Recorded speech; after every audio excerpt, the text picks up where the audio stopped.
Hi friends, welcome to Jayalakshmi creations. ఈరోజు మనం ఒక సూపర్ హెల్దీ రెసిపీ గురించి తెలుసుకుందాము.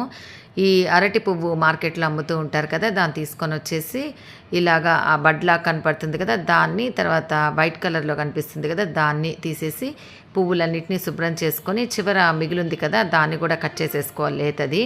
తర్వాత ఈ అరటి పువ్వులన్నిటిని శుభ్రంగా వాటర్లో వాష్ చేసేసిన తర్వాత వాటర్లో కొంచెం మజ్జిగ యాడ్ చేసి సాల్ట్ దానిలో ఇలా పిండి పక్కన ఉంచుకున్నట్లయితే దానిలో ఉండే వగరు కలర్ చేంజ్ అవ్వకుండా ఉంటుంది. కట్ చేసిన మొత్తము అందులో వేసేసుకోవాలి. తర్వాత పిండి పక్కన ఉంచుకోవాలి. ఇప్పుడు మనం ఆయిల్ పెట్టుకొని తాలింపు వేసుకున్న తర్వాత ఈ పిండి పక్కన ఉంచుకున్నటువంటి కట్ చేసినటువంటి ఈ అరటి పువ్వుని వేసేసి సాల్ట్ తర్వాత పసుపు యాడ్ చేయాలి.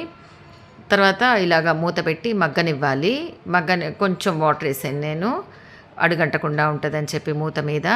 తర్వాత దీన్ని మధ్య మధ్యలో ఇలా కలుపుకుంటూ ఉండాలి. మీకు ఇష్టం అట్లయితే దీనిలో పెసరపప్పు యాడ్ చేసుకోవచ్చు, అల్లం వెల్లుల్లి పేస్ట్ వేసి మసాలా కర్రీ లాగా చేసుకోవచ్చు, ఆనియన్ టమాటో వేసి ముద్దకూరలా చేసుకోవచ్చు, మీ ఇష్టము. నేనైతే సింపుల్ ఫ్రై చూపిస్తున్నాను.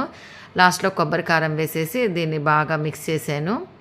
మిక్స్ చేసిన తర్వాత కొంచెం సేపు మగ్గనిచ్చాలి. ఇది హెల్త్కి చాలా మంచిది. వీక్కి 1 టైం అయినా చేసుకుంటే బాగుంటుంది. సాల్ట్ వచ్చి మీరు టేస్ట్కి సరిపడా చూసుకోండి, ఎందుకంటే మనం ఆల్రెడీ సాల్ట్ వాటర్లో దీన్ని పిండి పక్కన పెట్టాం కాబట్టి తక్కువ పడుతుంది.